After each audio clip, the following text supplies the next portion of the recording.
NEET paper leak मामले में अब तक का सबसे बड़ा खुलासा हुआ है। डी न्यूज की पड़ताल में नीट पेपर लीक में बिहार के मंत्री का कनेक्शन सामने आया है। हालांकि ये मंत्री कौन है इसका खुलासा अभी नहीं हुआ है, लेकिन आरोपी अनुराग यादव से पूछताछ में कई अहम खुलासे हुए हैं। आरोपी ने बताया कि मंत्री की मदद से गेस्ट हाउस में वो रुका था। आरोपी के पास मंत्री का दिया लेटर भी था जो कि उसके लेटर हेड पर था। NHAI पटना गेस्ट हाउस के रजिस्टर में भी आरोपी की एंट्री है। वहीं आरोपी ने बताया कि उसे गेस्ट हाउस में जो सवाल रटने को दिए गए थे वही सवाल परीक्षा में आए थे। तो नीट पेपर लीक मामले में ये बड़ा खुलासा हुआ है। पेपर लीक में बिहार के मंत्री का कनेक्शन सामने आया है। आरोपी अनुराग यादव से पूछताछ में ये बड़ा खुलासा हुआ है। तो नीट परीक्षा में धांधली के आरोपों को लेकर के जहां सुप्रीम कोर्ट तक में सुनवाई चल रही है और सड़कों पर विरोध प्रदर्शन हो रहा है, वहीं बिहार में इस मामले में जो जांच चल रही है उसकी आंच एक मंत्री तक पहुंच गई है।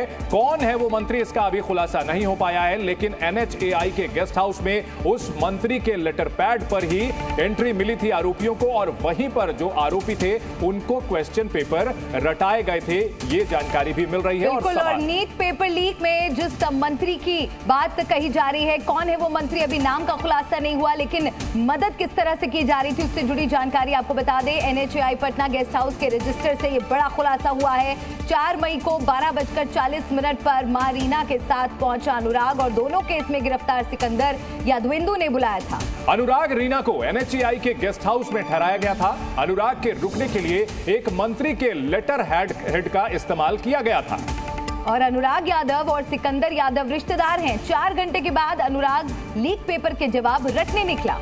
अनुराग ने यह माना है कि जिन सवालों के जवाब उसने रटे वही परीक्षा में आए थे। सिकंदर यादवेंदु बाप बेटा गैंग के सदस्य अमित और नीतीश का साथी है। यानी ये जो पूरा मामला है इसमें अब एक मंत्री का नाम भी सामने आया है, लेकिन कौन है वो मंत्री, ये बड़ा सवाल है। सिकंदर यादवेंदु दानापुर में जूनियर इंजीनियर रहा है। तो ये तमाम खुलासे हुए हैं नीट पेपर लीक मामले में। तो नीट की परीक्षा में धांधली के मामले को लेकर के रोजाना नए खुलासे हो रहे हैं। वहीं पेपर लीक की जांच कर रही बिहार पुलिस की EOU अब आगे क्या करेगी? दरअसल कल 9 परीक्षार्थियों को पूछताछ के लिए बुलाया गया था, लेकिन वो पहुंचे ही नहीं। अब स्कैम में नेताओं का कनेक्शन सामने आ रहा है और हमारे सहयोगी प्रशांत झा हमारे साथ जुड़ गए हैं इस बड़ी खबर पर। प्रशांत, क्या डिटेल्स और क्या अपडेट्स आपके पास?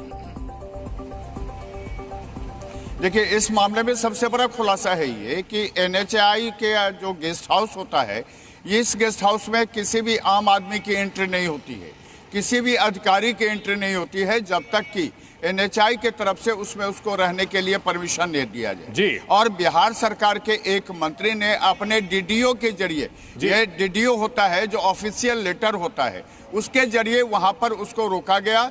और अनुराग यादव इस मामले में वो परीक्षार्थी है जिसकी गिरफ्तारी DY पाटिल सेंटर से कर ली गई थी। और इसी NHAI गेस्ट से जब पुलिस ने इस प्रशांत, वो मंत्री कौन हो सकता है, किसके ऊपर इशारा हो रहा है, किसके ऊपर ये जांच की आंच पहुंच सकती है, कौन हो सकते हैं वो मंत्री, क्या कुछ जानकारी है?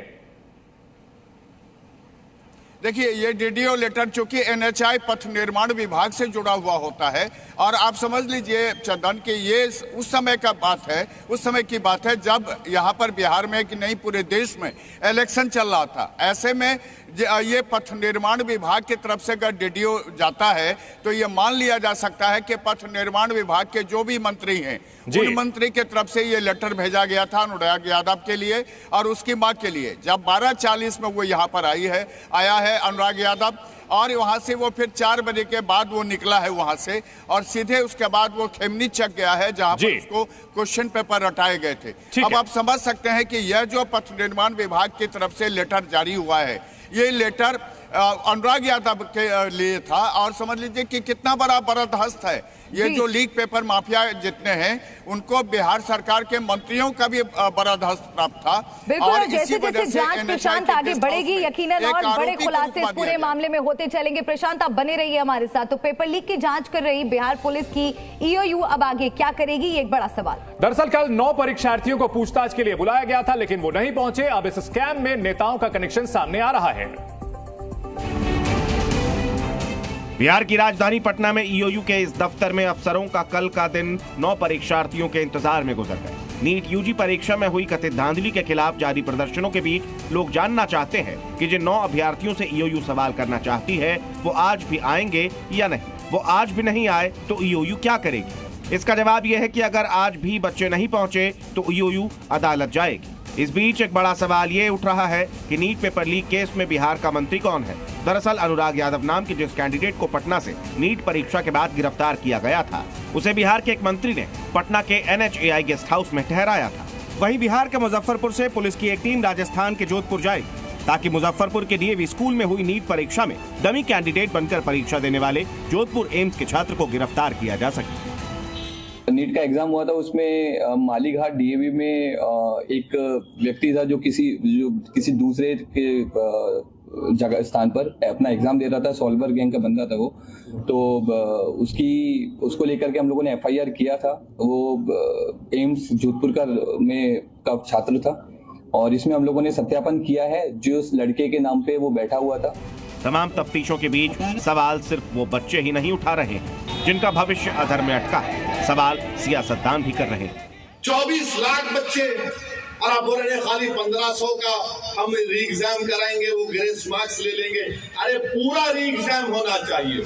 जांच और लगातार मिल रही जानकारियों के बीच लाखों बच्चों के सवालों का जवाब मिलना बाकी है। क्या नीट और NTA अपनी साख वापस ले पाएगी? प्रशांत झा, जी मीडिया, पटना। और इस वक्त की बड़ी खबर आ रही है, नीट पेपर लीक मामले में आरोपियों की जमानत पर सुनवाई आज होगी।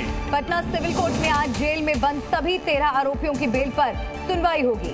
गिरफ्तार 4 अभ्यर्थी, 3 परिजनों के अलावा पेपर लीक गिरोह के सभी 6 आरोपियों ने जमानत की अपील की है। सिविल कोर्ट में आज सुनवाई होगी। और ये सभी आरोपी 5 मई को पटना के शास्त्री नगर इलाके में नीट पेपर लीक मामले में जेल भेजे गए थे।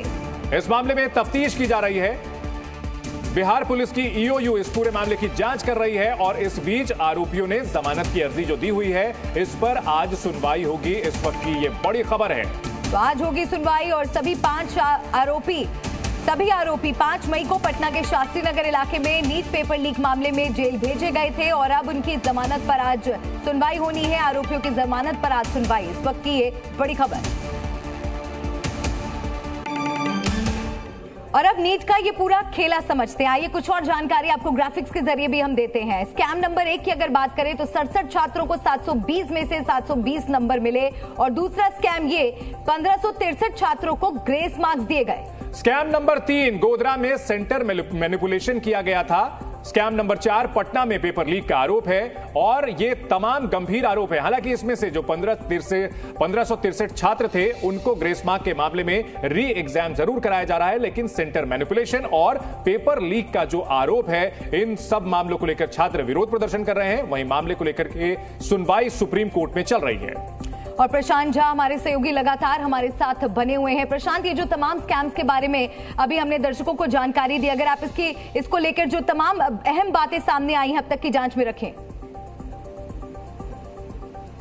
देखिए, अभी आपको सबसे पहले बड़ी खबर बता दें कि आज पटना सिविल कोर्ट में जो जज ADJ 5 हैं उनके सामने 13 आरोपी जो हैं इस पूरे मामले में जो गिरफ्तार किए गए हैं और बेऊर जेल में बंद हैं, उन तमाम लोगों ने अपने जमानत की अर्जी दाखिल की है और आज उस पर लगभग 10 बजे से सुनवाई होगी और उसमें यह तय होगा कि इन लोगों को जमानत दी जाती है या फिर इनको कस्टडी में रखा जाता है। दूसरी सबसे अहम बात आपको बता दें कि इस पूरे मामले के जांच के क्रम में NTA से लगातार आर्थिक अपराध इकाई ने जो चीजें मांगी थी, जो सबूत मांगे थे, वो कोई भी सबूत उसको नहीं दिया गया, बजाय कि जो बाकी इसमें जो 9 छात्र थे उनके डिटेल के अलावा। इसके लिए लगातार 18 तारीख को EOU के दफ्तर में इंतजार किया गया, लेकिन कोई भी जो अभ्यर्थी है जो 9 है। ठीक है प्रशांत, आपसे हम और जानकारी लेंगे इस पूरे मामले को लेकर के। इस बीच एक बड़ी खबर अपने दर्शकों को और बता दें, इसी से जुड़ी हुई नीट घोटाले को लेकर असदुद्दीन ओवैसी ने कहा है कि नीट परीक्षा दोबारा होनी चाहिए और नीट परीक्षा को SC मॉनिटर करे। तो ये बड़ा बयान उनकी तरफ से आया है। ओवैसी ने ये बयान दिया है नीट घोटाले को लेकर कि ये परीक्षा दोबारा होनी चाहिए। 24 लाख बच्चे और आप बोल रहे हैं खाली 1500 का हम री एग्जाम कराएंगे, वो ग्रेस मार्क्स ले लेंगे। अरे पूरा री एग्जाम होना चाहिए।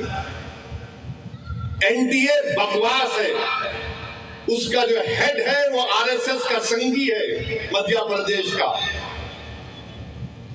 इन लोगों को मतलब ही नहीं है। ये संघियों को क्या मालूम मेडिसिन क्या होता, टेक्निकल क्या होता, जो खुद उनके ताल्लुक रखने वाले जो सेवक हैं, जो मुल्क के वजीर आजम बन गए, वो खुद बोले कि भाइयों बहनों मुझे लगता है कि मैं अपनी माँ की कोख से पैदा नहीं हुआ। अब बताइए इन बच्चों का क्या होगा। ये नीट दोबारा होना चाहिए और जब दोबारा होगा तो सुप्रीम कोर्ट इसको मॉनिटर करे। एनटीए नहीं कर सकता, एनटीए बर्बाद हो चुका है। और नीट घोटाले पर कांग्रेस नेता पवन खेड़ा ने क्या कहा, सुनिए। एक परीक्षा ये सरकार ठीक नहीं करा पा रही। धर्मेंद्र प्रधान कहते हैं कोई गड़बड़ नहीं हुई, वहीं बिहार में सब निकल कर आ जाता है। जब कबूलनामा है कि हाँ साहब पेपर लीक हुआ था, पहले ही एक दिन पहले आ गया था, क्या धर्मेंद्र प्रधान को नहीं मालूम था? काफी अहम टिप्पणी भी है सर। एनटीए को नोटिस जारी करके जो कहा गया है कि कोई त्रुटि है तो उसको अभी भी सुधार ले, क्योंकि कई परीक्षार्थियों का भविष्य जो है वो इससे जुड़ा हुआ। हम स्वागत करते हैं क्योंकि लगातार आत्महत्याओं तक की रिपोर्ट्स आ रही थी, लोगों में एक चिंता और भय का माहौल था। जाहिर सी बात है इतने सालों की मेहनत के बाद कोई नीट का एग्जाम दे और उसमें एग्जाम ठीक ना हो, फेयर ना हो, चीटिंग हो, पेपर लीक हो, तो वो गलत होता है। जी न्यूज़।